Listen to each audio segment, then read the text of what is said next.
Why was she still scanning every doorway, even when she was supposed to be invisible? Why couldn't she just drink her coffee like everyone else? Let the steam fog her glasses. Let herself be ordinary for a few stolen hours. Jessica Carter pressed the warm ceramic mug between her palms and told herself to breathe. The moonlight smelled of roasted beans and honey pastries, the low hum of conversation filling the Portland morning with a kind of peace she had nearly forgotten existed. People around her laughed easily. A young couple leaned too close across a table, their whispered conversation carrying the flutter of early love. A mother with two small children tried to keep juice from spilling onto crayons. An old man read the newspaper, tracing every word with his finger as though anchoring himself to the world one headline at a time. And then there was her. 26 years old, auburn hair falling loose for the first time in months, wearing jeans and a soft navy sweater instead of combat fatigues. To anyone else, she looked like a woman on a Saturday morning break. Nothing remarkable, nothing threatening, just another patron with a third cup of coffee and a book she had barely managed to read 3 pages of. But Jessica Carter had never been ordinary. 8 years in Army intelligence, code name Viper, missions classified so deeply they existed in shadows even most generals would never touch. She had seen maps of regions the world didn't admit were, pulled threads on networks no one outside her circle could ever name, and whispered into radio's moments before bombs that never detonated were meant to kill thousands. She had been the quiet hand behind operations that saved lives without the public ever knowing there had been danger. And yet here she sat, pretending she could remember what it felt like to belong to a life without missions, without codes, without enemies. Colonel Torres had insisted she take leave, ordered it, really. You're burning out, Carter. 18 months straight in the field. You need to remember who Jessica is, not just Viper, go, breathe, touch normal. She had laughed then because the idea sounded foreign, but she obeyed, she always obeyed. She spent a week in the Cascades hiking, letting pine needles crack beneath her boots, watching rivers move at their own unhurried pace. It had helped a little, but now, in the middle of Portland, with chatter and clinking cups around her, she felt like a ghost among the living. Her book remained open but unread. Her body sat in the booth, but her mind catalogued exits, evaluated people, traced lines of sight. The corner booth had been chosen with precision, back protected. View of both entrances, clear reflection in this large window, old habits never died. They just hid beneath softer clothing. She told herself this morning was peace. That was the lie she wanted to believe, but peace had always been an illusion for people like her. That was when she noticed him. Table 3. He had been there when she arrived. A man in his mid-30s, short dark hair, athletic build, plain black t-shirt and jeans, ordinary. He had read a newspaper, sipped coffee, the kind of background character her mind usually filtered out. But something had shifted. His posture was different now, shoulders squared just slightly, chin angled in a way she recognized instantly. His eyes no longer skimmed the paper. They scanned the room, not in the distracted way of a nervous civilian, but with the systematic precision of a man trained to measure space, to anticipate, to guard. Jessica lowered her gaze, let her book be her disguise, and watched him in fragments. His hands moved economically, no wasted motion. His eyes traced predictable patterns, door, window, reflection, blind spot, always returning, always cycling. She knew the rhythm, she had lived it. Military without question, special operations maybe. Why was he here? Why was he working surveillance inside a Portland on a Saturday morning? She sipped her coffee, slow, steady, while tension coiled in her chest. She told herself to ignore it. She wasn't on duty. She wasn't Viper today, but Viper's instincts never truly turned off. Then she saw it. A dark stain spreading slowly on the man's left side. At first it seemed like a shadow, but shadows didn't grow. It spread across cotton, faint but steady. Blood. Her pulse kicked hard against her ribs. She set her book aside, walked toward the restroom, but her trajectory angled her past table 3.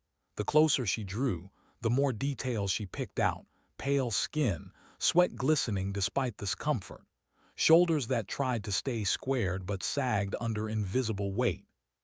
He was injured badly and trying to hold cover in plain sight. When she circled back to her booth, his eyes lifted for the first time they met hers. Recognition. Not the passing glance of a stranger, but the sharpened look of one professional finding another in a crowd. Jessica froze for half a heartbeat. Then, before she could calculate her next move, the man swayed, chair legs screeching against tile. His hand caught the edge of the table, but his body collapsed sideways, newspaper scattered like broken camouflage. A ripple of alarm spread through the chairs scraped, voices rose, someone gasped. Jessica was already moving. Her body chose before her mind caught up. She knelt beside him, calm in motion, calm in tone. "Sir, can you hear me?" His eyelids fluttered, then locked on hers with fierce clarity. His hand shot up, clamping her wrist with surprising strength. His voice rasped, low, urgent, almost a growl. Viper 39. The world stopped. Her code, her classified, personal identifier, a phrase that should never have been spoken here, by him, in public. She leaned closer, pulse pounding but her face a mask. "I'm listening." His breath hitched. "SEAL Team 5, Petty Officer Davis, undercover, compromised, package is active." Her chest constricted. Package, active, words heavy with meaning no civilian ear in that would ever understand. "What kind of package?" she whispered. His eyes burned into hers. "Biological, downtown Portland, deployment, 4 hours." She swallowed hard. For a split second, this warmth vanished, replaced by the icy weight of consequences.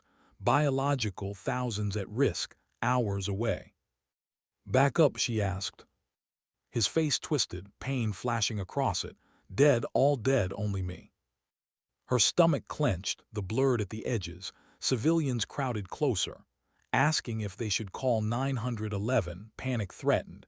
Jessica forced herself to rise above it. She raised her voice, crisp and commanding. "Ladies, and I'm a doctor, please give us space. Someone call an ambulance." The words slid off her tongue with practiced deception.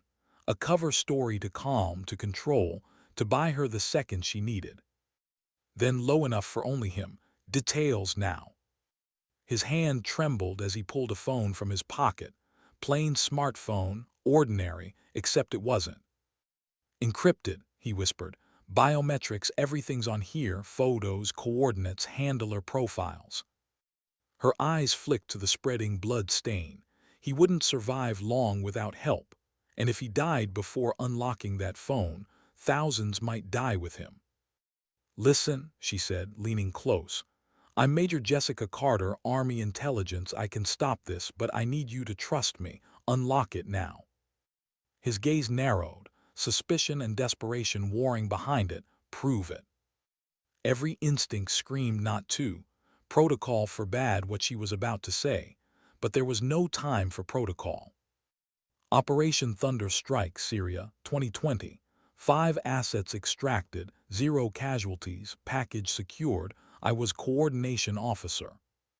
Recognition flickered across his face like a flare in darkness. His lips moved around a half-formed curse. Then slowly, he pressed his thumb to the screen. The phone unlocked. Jessica's eyes scanned images, photos of a tourist kiosk, schematics of an aerosol dispersal system, profiles of men she didn't yet know, and a timer always ticking. She felt the gravity of the moment pull her down. A choice loomed: sit here and let others handle it, or step back into the role she had been trying to escape. But could she? Could she risk walking back into Viper's skin after promising herself she was just Jessica today? Then she looked at him, bleeding, broken, clinging to her hand not just for his life, but for something larger. And she knew.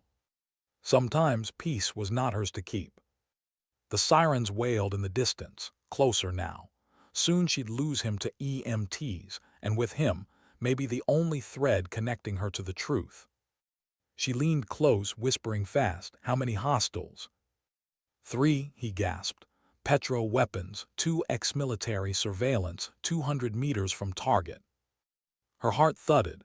She forced her hands steady as she absorbed every detail, memorized every face on the phone. His lips parted again, words heavy with finality. "One-way mission, no extraction." She shook her head. "Not today, you got it to me. That means there's still a way out." The EMTs pushed through the crowd.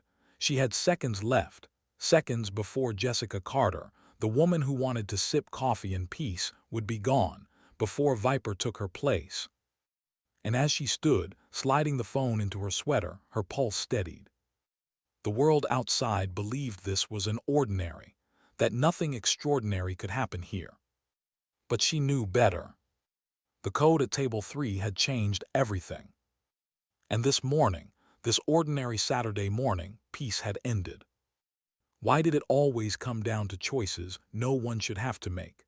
Why was she once again staring at a moment that asked for sacrifice, when all she had wanted was silence? Jessica Carter walked fast down the street outside Moonlight, the city alive around her in ways that felt almost cruel. Cars honked at intersections. A busker strummed a guitar, his open case filling with coins. Couples strolled with lattes and laughter to them. Portland was just another Saturday morning, safe and unthreatened. To her, it was a countdown. She glanced at Davis's phone, the glowing digits burning against her palm. 4 hours until detonation, Pioneer Square, noon, thousands of lives. Her chest felt tight, a quiet ache spreading under her ribs. She was supposed to be free on leave. She was supposed to be Jessica, not Viper. The promise of rest had seemed fragile enough already, and now it had been ripped away entirely. She opened her car door, slid inside, and locked it. For a moment she sat still, hands gripping the wheel, eyes staring blankly at the dash. She wanted to scream, to slam her fists against something. Instead, she pulled out her secure satellite phone and pressed the code for Colonel Torres. He answered on the second ring. "Carter, you're supposed to be on leave." She closed her eyes, forcing steadiness into her voice. "Sir, I have credible intelligence on an imminent biological attack in downtown Portland. Noon, weaponized smallpox, 3 hostiles, Pioneer Square." The silence that followed was sharp, broken only by the faint static of the line. When Torres spoke again, his tone had shifted, harder, faster. "Source: Navy SEAL, Petty Officer Davis, undercover compromised. He passed me intel before collapsing. He's en route to OHSU, critical condition. Phone is encrypted but unlocked. I have images, coordinates, surveillance profiles. It's real, sir."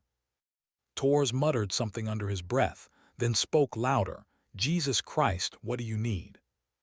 Jessica stared at her reflection in the mirror.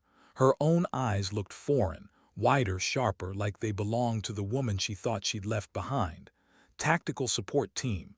Authorization to engage hostiles on U.S. soil." A heavy exhale came through the line. "You know I can't authorize that without clearance. Homeland, FBI, CDC. Layers of bureaucracy. It could take hours." "We don't have hours." Her tone was ice, clipped and certain. "We have 3.5 at best. By the time they finish their paperwork, it will already be too late."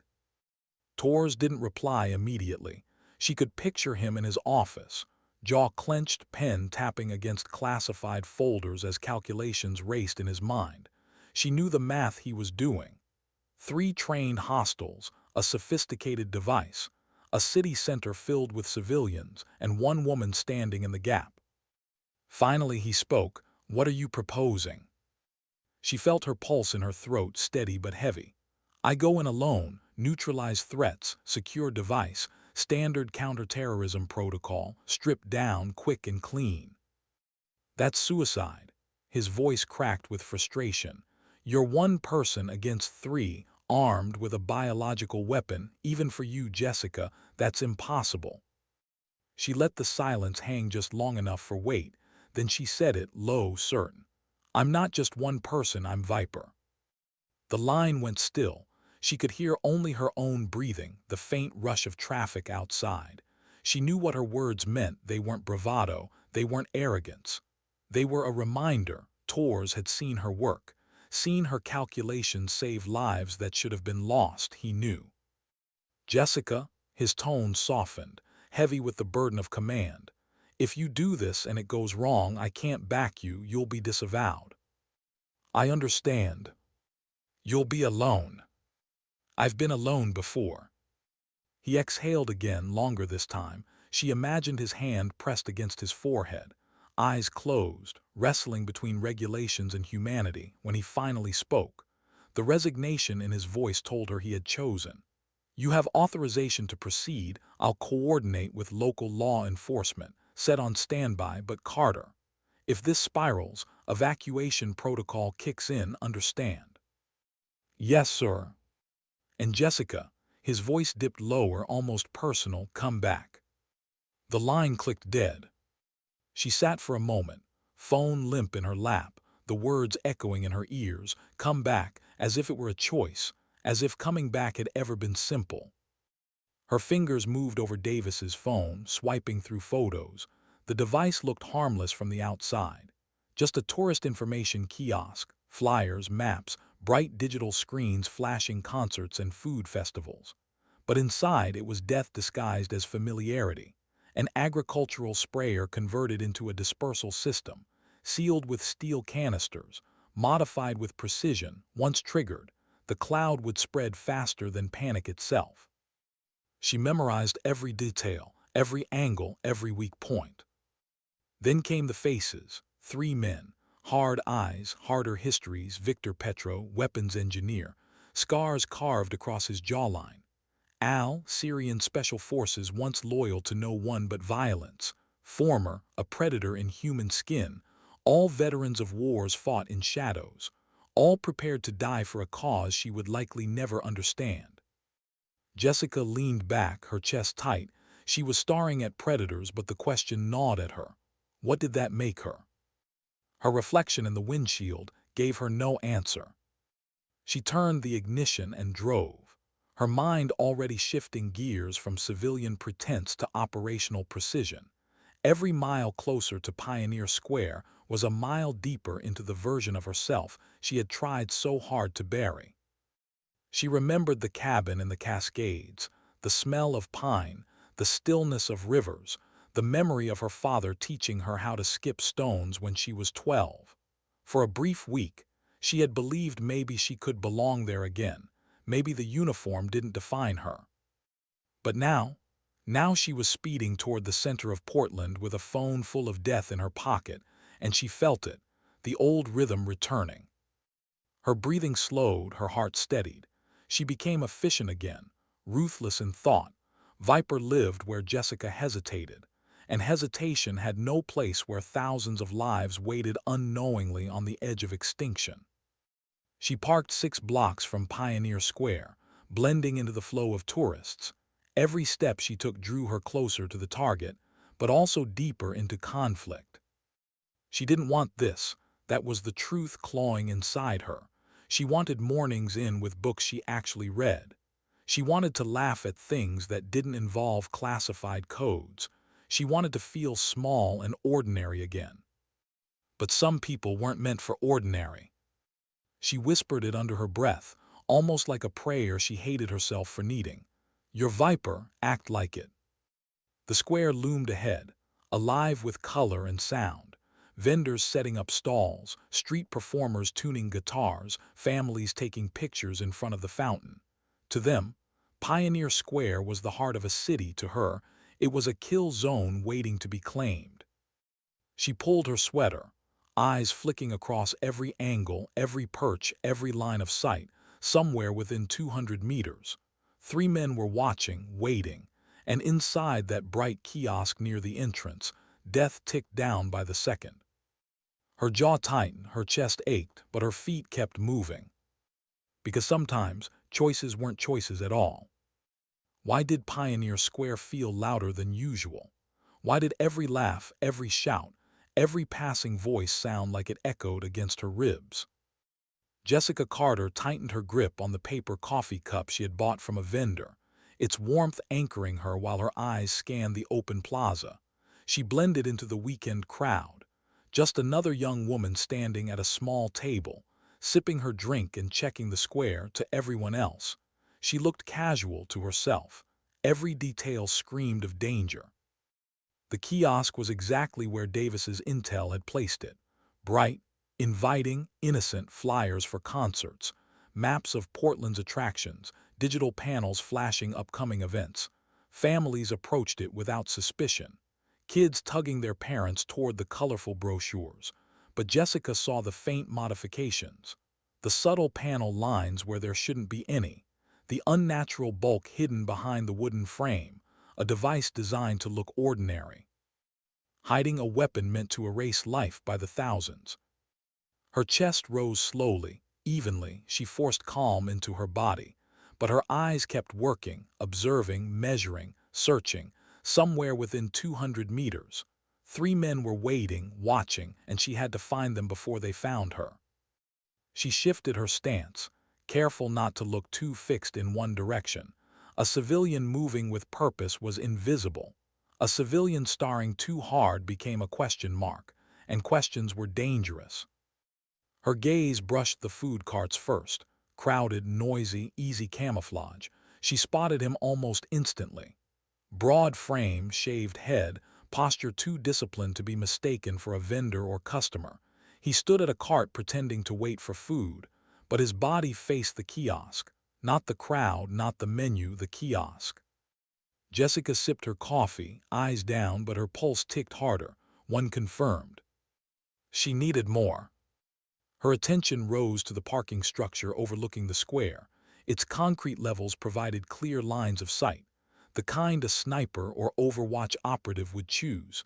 She let her eyes sweep slowly, as though admiring the skyline, and there, second level, a man leaned casually on the railing, binoculars slung in his hands like an afterthought. Ow. 2. Her stomach clenched. Both were positioned perfectly, angles covering not only the kiosk but also the crowd. That left one, Victor Petro, the most dangerous, because he would be closest to the device itself. Jessica let her gaze drift along the perimeter: shops, coffeehouse, bookstore, clothing boutique. Any of them could provide cover while keeping the kiosk in view. She moved, slow and natural, pretending to toss her empty cup into a trash bin. Her heart tightened when she saw him through the bookstore window. Tall, lean, wearing glasses he didn't need. His hands rested on a book he wasn't reading, eyes fixed not on the page but on the kiosk outside.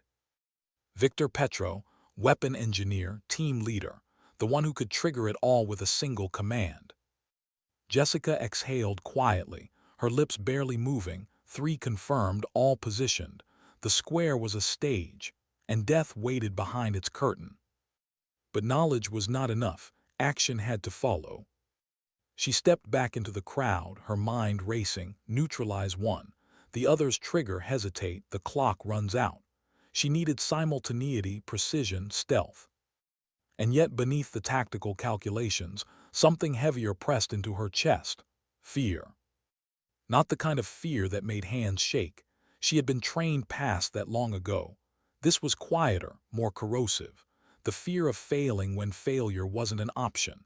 The fear of watching children laugh in fountains now, knowing in hours they could be gasping for breath under invisible clouds. Her thoughts brushed her family.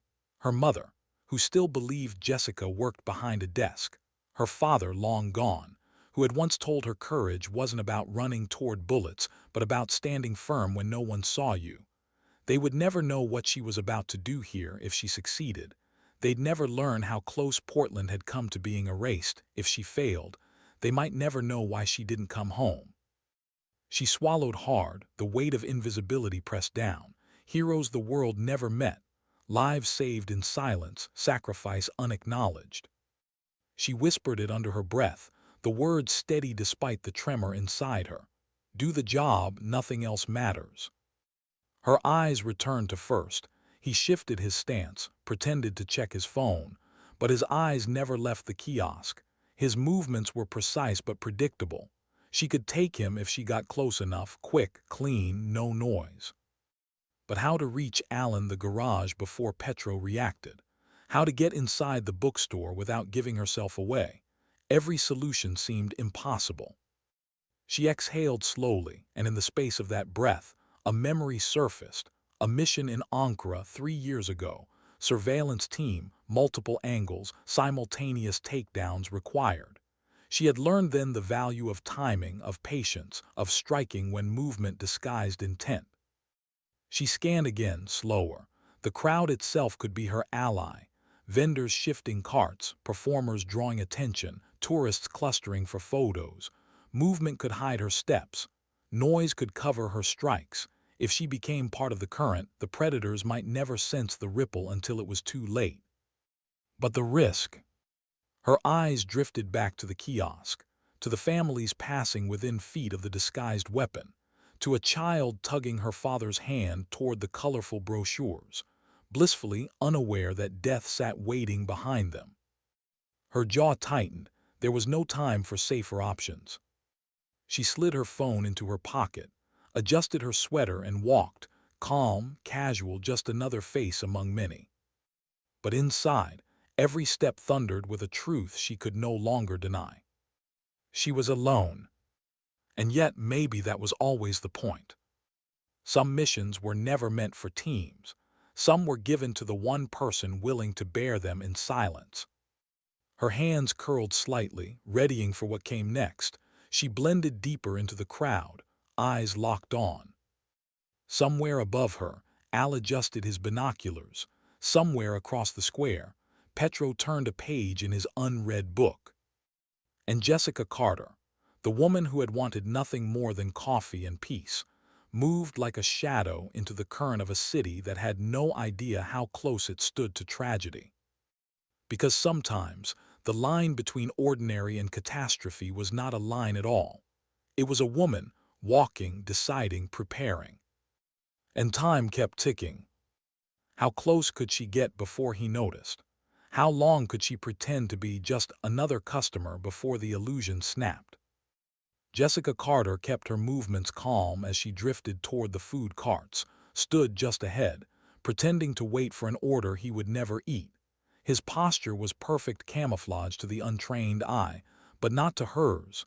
His shoulders faced the kiosk, not the vendor. His hands never strayed far from his jacket pocket. His gaze flicked constantly, too precise to be casual. She knew the type, trained to blend, but unable to shed the weight of discipline. Wolves dressed in plain clothes but always holding their teeth. Jessica stopped a few feet behind him, stepping into line as if she too were hungry, her body angled naturally. But her eyes caught every twitch of his reflection in the metal siding of the cart. He was watching the kiosk, scanning the crowd, not her, not yet. Her pulse steadied, she could feel it, the shift inside her chest. This was where Jessica faded and Viper emerged. The world slowed, her mind sharpening to razor clarity. Every detail mattered, every breath counted. The vendor turned, asked what she wanted. Jessica smiled faintly, keeping her voice steady. Coffee black. Shifted, distracted for half a second by a group of laughing teenagers brushing past. That was her opening. She moved like water, one step closer, hand brushing casually against his back as though steadying herself in the crowd. But the touch turned into precision. A nerve strike under his arm, quick pressure against a vulnerable point at his neck, his breath caught in his throat, his body stiffening. She leaned in as though whispering an apology, "Stay quiet." His legs buckled. She caught his weight as though hugging a friend, guiding him aside with smooth efficiency. To the crowd, it looked like a drunk man helped away by someone who cared. No one noticed, no one asked. She dragged him behind the cart, crouched low, and delivered the finishing strike, enough to render him unconscious for hours. Not enough to kill. His body slumped, hidden by stacked crates. Jessica stood, adjusted her sweater and returned for her coffee. She accepted the steaming cup with steady hands, thanked the vendor and walked away. One down. But her pulse betrayed the calm mask. Her heart hammered, the adrenaline sharp against her ribs. She had taken men down before, countless times, but never like this. Never with thousands of civilians wandering unknowingly a few feet from catastrophe. She sipped her coffee, let its bitterness cut through the weight in her throat, and set her eyes higher, the garage owl. She moved with the crowd, blending in as though admiring street performers. A magician made coins vanish. Tourists clapped. Jessica clapped too, her face calm, her body already plotting the climb ahead. She slipped into the garage stairwell, its concrete walls echoing faintly with distant car engines. The climb was slow, deliberate, each step tightened the coil in her stomach. Her ears strained for movement. At the second level, faint footsteps shifted against the railing. She edged closer, staying low, leaned casually on the barrier, binoculars dangling from his hands. He was murmuring into an earpiece, his voice quiet but firm. Jessica froze, listening. Petro, all clear, crowd heavy, no surveillance noticed. Petro's reply came muffled but distinct. Stay sharp, 12 minutes until final checks. Her chest constricted. The timer was moving faster than she had hoped. They were already preparing. Shifted, lowering the binoculars. His hand brushed his jacket pocket, likely a weapon. She couldn't let him raise alarm. Jessica moved fast. She closed the distance in silence, one hand snapping to his wrist, the other locking around his throat. He jerked back, eyes wide, but her body pressed into his, cutting sound and space. Her knee struck sharply behind his leg, forcing him down. He struggled, but her grip was merciless. Years of training, countless holds rehearsed until they were instinct. His breath hitched, his fight weakening. She pressed just enough to steal consciousness, not life. He slumped. Jessica dragged him behind a parked car, bound his wrists with a strip of her sweater's lining she had quietly torn earlier, improvised, but strong enough to buy her time. She paused, chest heaving softly, listening for any sign the others had noticed. Nothing, just the hum of the city below, oblivious. Two down. But Petro remained, the most dangerous, the closest to the device. Jessica wiped sweat from her brow, her hand trembling despite her practiced control. She hated that tremor, it betrayed her. Not to the enemy, they would never see it, but to herself. She crouched behind the car, whispered the thought aloud. You're not supposed to be here, you were supposed to be free. Her words echoed faintly against the concrete. She clenched her jaw. There was no freedom, not for her.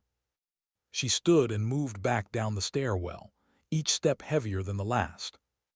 The bookstore waited below, its glass windows reflecting sun and laughter. Petro sat inside, unread book open, gaze fixed on the kiosk outside.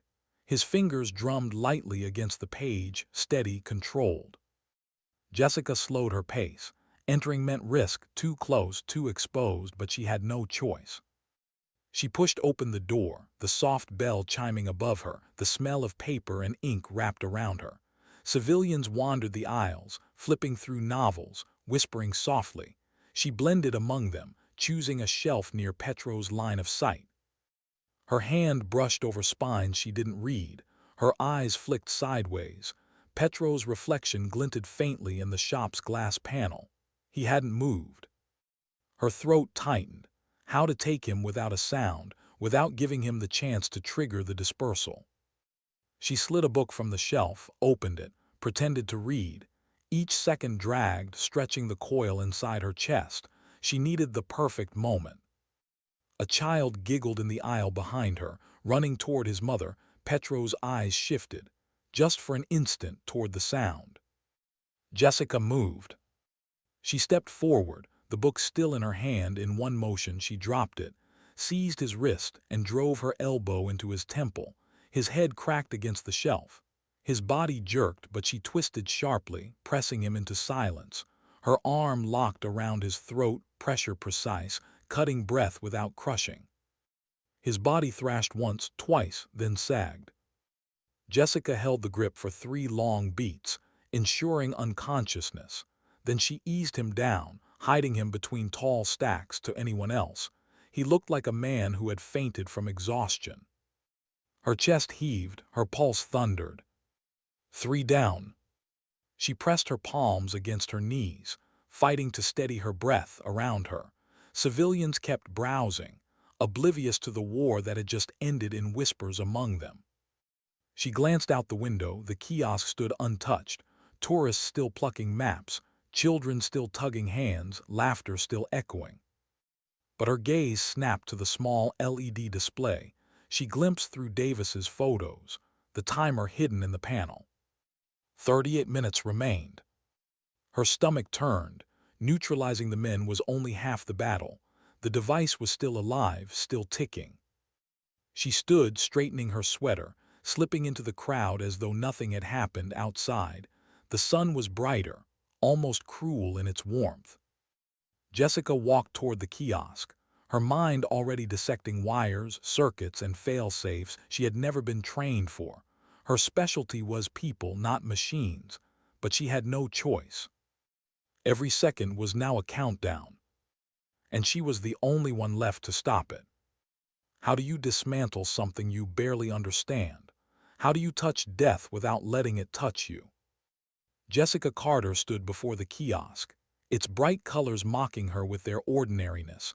Flyers fluttered in the breeze, tourists stepped up for maps, children tugged at brochures, and behind those harmless pieces of paper, inside the wooden shell, the timer ticked down, 37 minutes.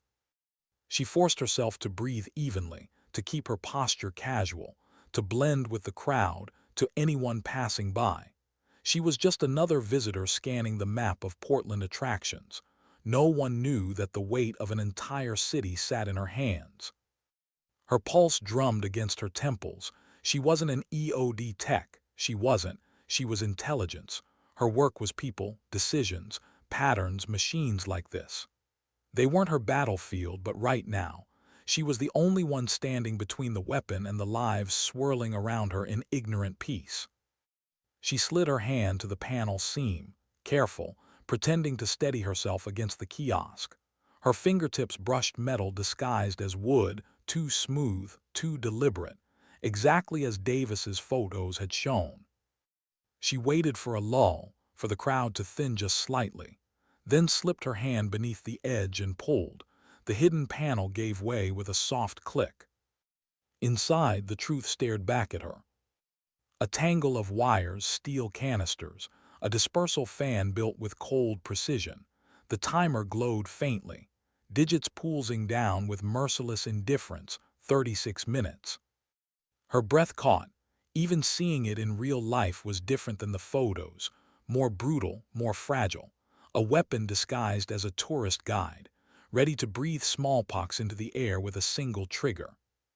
Her hands trembled. She hated that tremor. She clenched them into fists, grounding herself. "You don't get to shake," she whispered under her breath. But the doubt clawed at her anyway. What if she cut the wrong wire? What if she jammed the wrong valve? What if the whole thing exploded in her face, not in flames, but in an invisible cloud that would make her death meaningless and the city's fate sealed? Her mind raced. Think like Viper, patterns, connections. People designed this device, and people always left fingerprints in their work. She studied the circuitry, the way wires crossed and coiled, the placement of the dispersal nozzle. It was crude in some ways, elegant in others, designed by someone who understood efficiency, not. Petro, she remembered his face, the calm patience in his eyes as he watched from the bookstore. A man like that wouldn't design redundancies. He'd trust simplicity, clean lines, clear. She found the power source, a modified battery pack wired into the timer, straightforward, dangerous. If she cut power wrong, a backup circuit might trigger dispersal.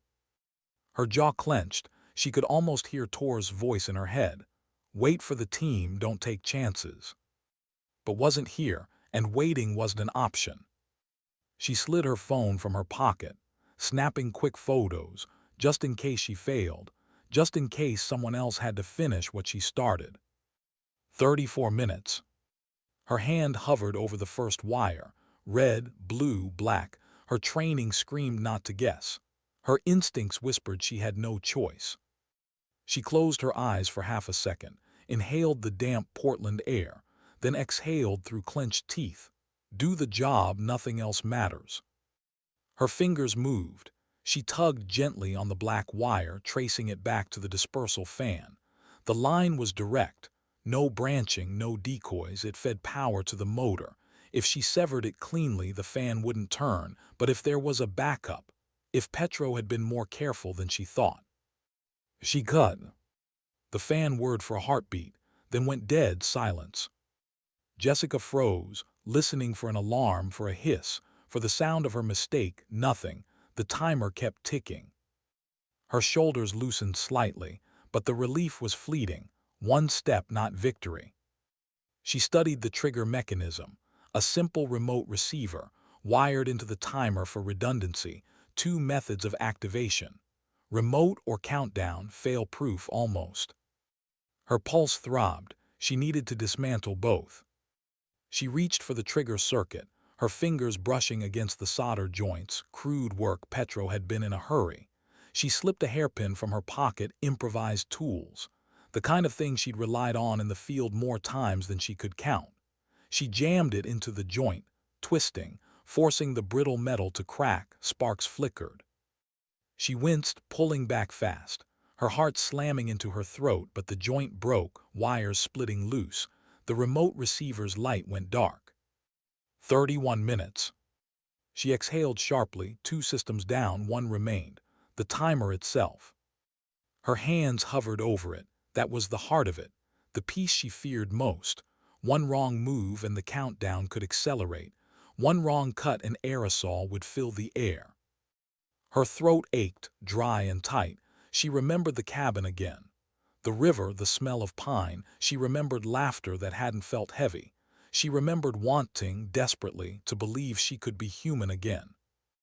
And she wondered, if she died here, would anyone remember her as Jessica or only as Viper? She shook the thought away. Focus. Her eyes traced the timer. It wasn't factory-built. It was modified, and modifications meant flaws. She spotted it. A bypass loop tied into the battery. A Petro had jury-rigged. If she cut the loop, the timer would lose connection, defaulting into stasis. Her breath caught. It was a theory, a gamble. But gambles were all she had. She gripped the loop, her knuckles whitened. For a split second she hesitated, the smallest pause but heavy as eternity. Then she cut. The timer froze. 30 minutes. The numbers stayed, no flicker, no surge, no acceleration, just silence. Her chest heaved. Relief hit her so hard it almost buckled her knees. She braced herself against the kiosk, eyes closing, letting the weight wash through her. It wasn't over. She still had to jam the dispersal valve, still had to disable the canisters completely, but the heart of the device was stopped. She reached deeper, twisting valves shut, crushing connectors with controlled force. One by one, the weapon's breath was stolen. 22 minutes later, when the team finally swept into the square, they found her sitting on the bench beside the kiosk. Her sweater was torn, her hair damp with sweat, but her posture was calm. The leader approached, visor gleaming. Status. Jessica looked up, her voice flat but steady. Device secure, dispersal disabled, no contamination. The team surged past her, swarming the kiosk, confirming her words. She sat still, her hands folded loosely, her body humming with exhaustion. Crowds murmured around them, confused but calm, guided away without ever knowing how close they had stood to disaster. Jessica's eyes lifted to the fountain, where children still played, splashing water in the sunlight. Innocence untouched, life unbroken. And inside her a quiet truth settled. She had bought them time. Not peace, not safety, just time. Why did silence feel heavier than noise? Why, after everything, did the quiet hum of a secure federal facility weigh more on her than the ticking of the device ever had? 6 hours later, Jessica Carter sat in a windowless room deep beneath a government building. Still wearing the same torn sweater she'd pulled on that morning for coffee, fluorescent lights hummed faintly overhead. A stainless steel pitcher of water sat untouched on the table. The adrenaline had burned away hours ago, leaving only exhaustion and the gnawing ache of memory. She had saved thousands of lives, and yet here she was, alone at a table that smelled faintly of antiseptic and dust. The door opened. Robert, director of the FBI, entered with a small stack of folders under his arm. His suit was immaculate, his expression practiced into neutrality. He sat opposite her, sliding the folders onto the table, and studied her for a long moment before speaking. "Major Carter," he said evenly, "or do you prefer Lieutenant Colonel now?" Jessica blinked. Her mind still hadn't caught up to the day. "I haven't been informed of a promotion." "You will be," said, opening one folder. His eyes scanned notes before lifting to hers again. "But that's not what we're here to discuss. First, let me say this. Your actions today prevented what would have been the deadliest biological attack on U.S. soil in history. If that device had gone off, Portland would be ashes by morning, not literally, but medically, socially, economically. We would still be counting the bodies months from now. You stopped it." Jessica stared at the table. She didn't feel like she had stopped anything. She felt like she had stumbled through wires and chance, barely threading the needle. She felt the echo of his body sagging against hers, his last breath before unconsciousness, Petro's head cracking against the shelf. She felt blood under her nails from gripping too hard, sweat cooling on her skin. And she felt the silence, the civilians who never knew. "I just did my job," she said quietly. Leaned back, his gaze unreadable. "Actually, you weren't on duty, you were on leave. That wasn't your job, that was something else." Her chest tightened. She hated words like that. Something else, hero, savior, labels that erased the mess underneath, the doubt, the fear, the brokenness. Folded his hands. "Do you know how many people will ever know your name in connection to this?" She shook her head slowly. "Fewer than 50, he said. "That's the reality of classified counterterrorism. You'll receive a commendation in a sealed folder. Maybe a medal you can't display, maybe a promotion which you've earned, but the rest." He gestured vaguely toward the ceiling. "The families in Portland will go on with their lives. They'll take pictures in Pioneer Square tomorrow, buy coffee, laugh in the sun. They'll never know how close they came, and they'll never know it was you." Jessica's throat ached. She lowered her eyes, staring at her hands folded on the table. She had known this truth long before spoke it. She had lived it for years. Missions completed, threats neutralized, enemies stopped before they even had the chance to strike, and the world never knowing. Sometimes invisibility was armor, other times it was suffocation. Closed the folder and slid it toward her.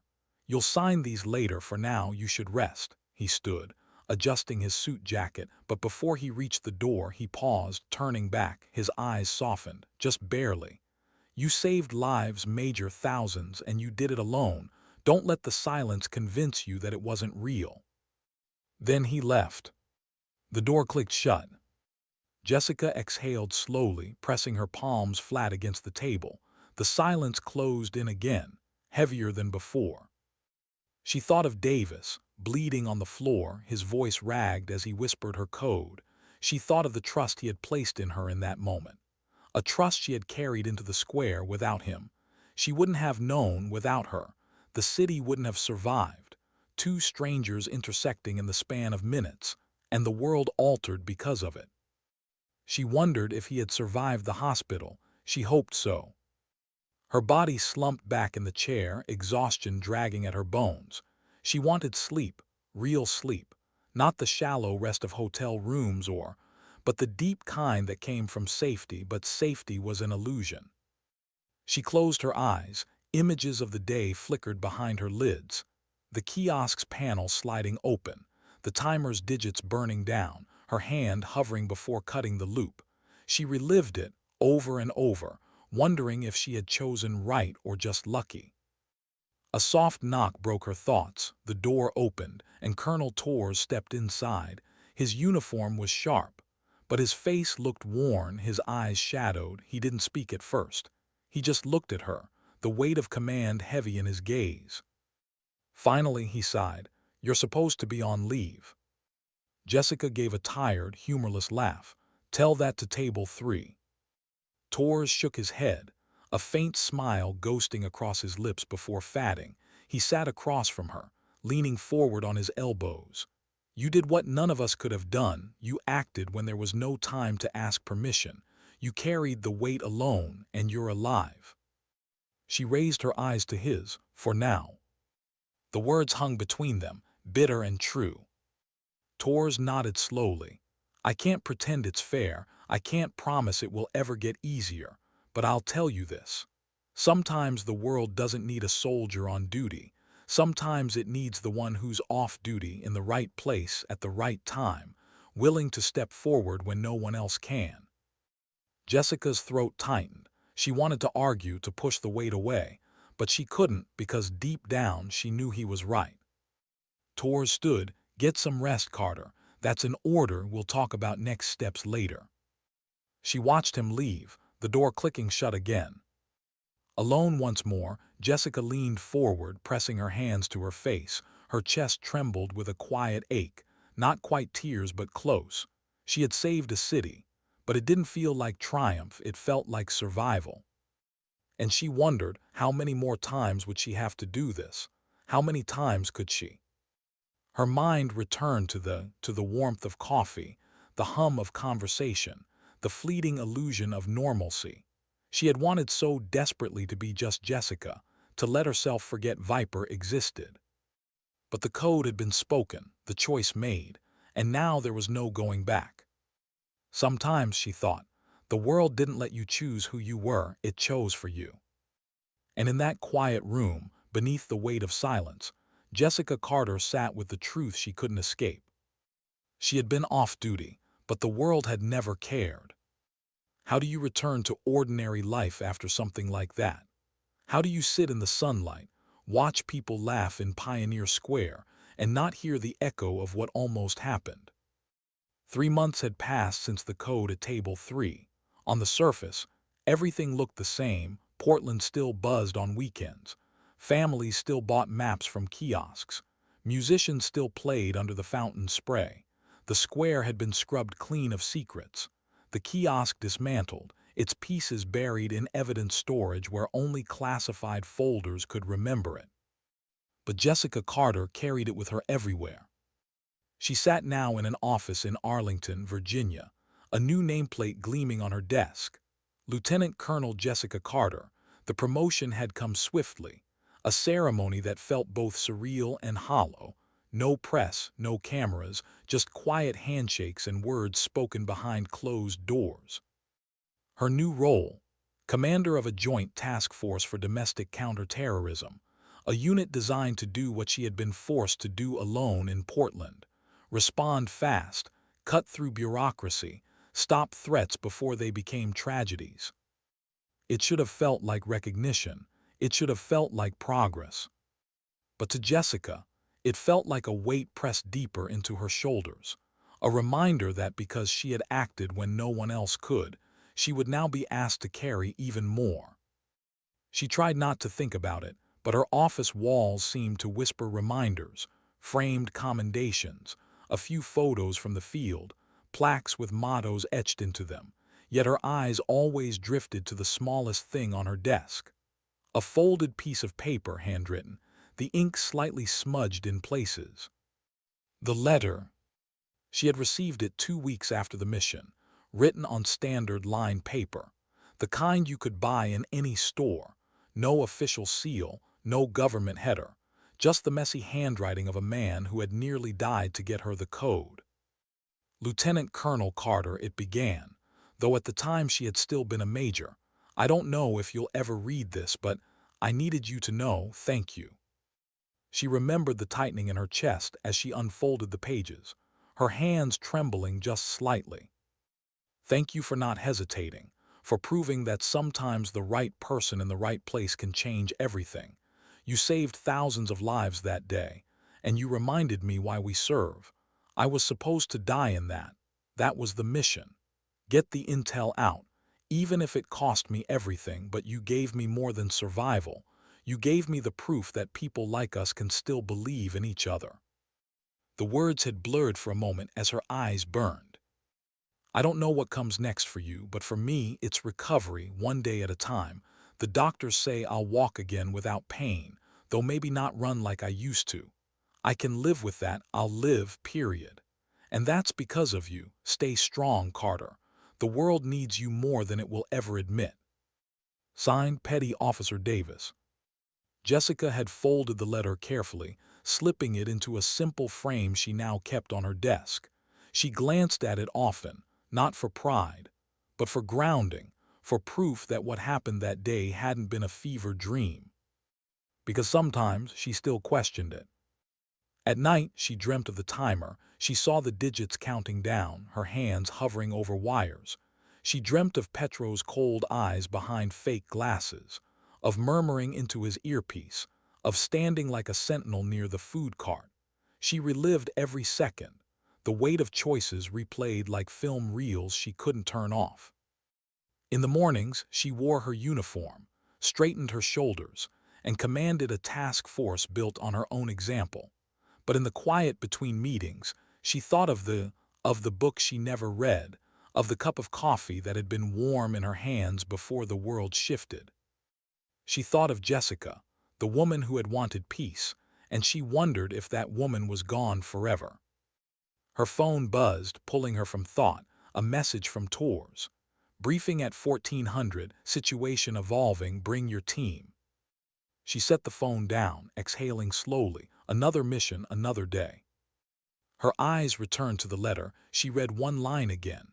"Stay strong, Carter. The world needs you more than it will ever admit." She hated that he was right. She hated that need would never end. But she also felt something quieter, not pride, not triumph, something else.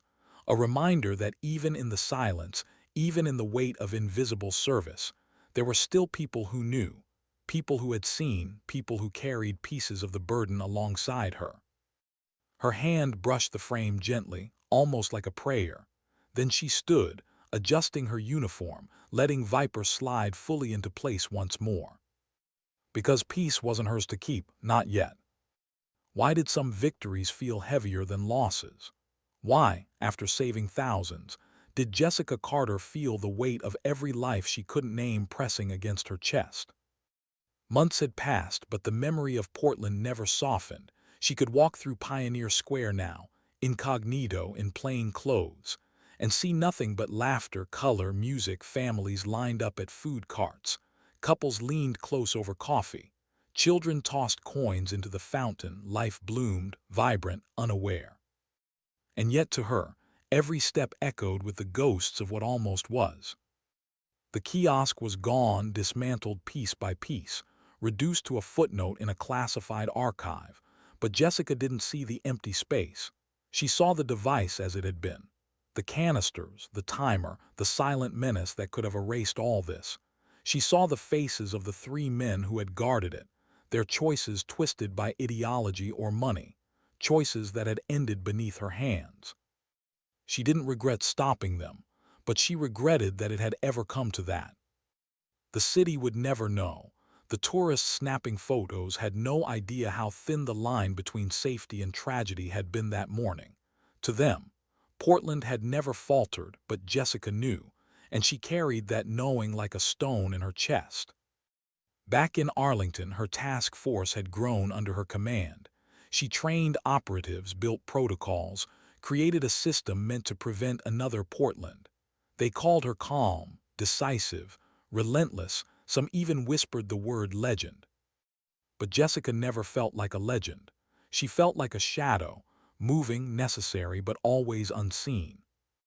At night, she would sit at her desk long after the others had left, the framed letter from Davis glowing faintly under her lamp. She would trace the words with her eyes. "Stay strong, Carter. The world needs you more than it will ever admit." Those words both steadied her and broke her, because strength wasn't infinite, because the world never asked if she wanted to be needed. It just demanded it. She remembered the book she had never finished, the warmth of coffee between her hands, the way she had almost convinced herself she could be ordinary again. But maybe ordinary had never been written for her. One evening, long after the office had emptied, she stood by the window, looking out over the city lights. Cars streamed along highways like veins of fire, buildings glowed, people moved below, tiny and fragile, living lives they believed were safe. And she whispered to the glass, as if confessing to the night itself, "You'll never know, and maybe that's the point." Because that was the truth. The work she did, the work people like Davis had done, wasn't meant to be celebrated. It was meant to be silent, invisible, the kind of victory measured not in parades, but in the absence of catastrophe. Still, silence had its cost. She carried the faces of those she had stopped. She carried the timer's digits etched into her memory. She carried the ache of knowing that her best days, her bravest moments, would never be public stories. And yet, even through the weight, there was a strange kind of peace in it. Not the peace she had wanted that morning not the peace of coffee and anonymity, but the peace of knowing that, when the world had tilted toward disaster, she had been there to steady it. Her hand rested against the glass, her reflection faint beside the city glow. She thought of her father, who had once told her that dignity wasn't loud. It wasn't medals or speeches. It was the quiet act of doing what was right, even when no one was watching. Jessica Carter had never wanted to be a hero. She had only wanted to serve. But that Saturday morning had taught her something she could never forget. Sometimes the world doesn't wait for you to be ready. Sometimes it doesn't care if you're off duty or tired or broken. Sometimes it calls your name in a code only you can hear. And when it does, you step forward, you act, even if no one ever knows. She turned from the window, the letter still on her desk, the uniform waiting for her in the morning. Her steps were steady, her shoulders squared, her heart heavy but unbroken. Because Jessica Carter understood now what silence really meant. It wasn't erasure, it wasn't emptiness. It was the quiet space where dignity lived. And sometimes dignity doesn't speak. It simply acts.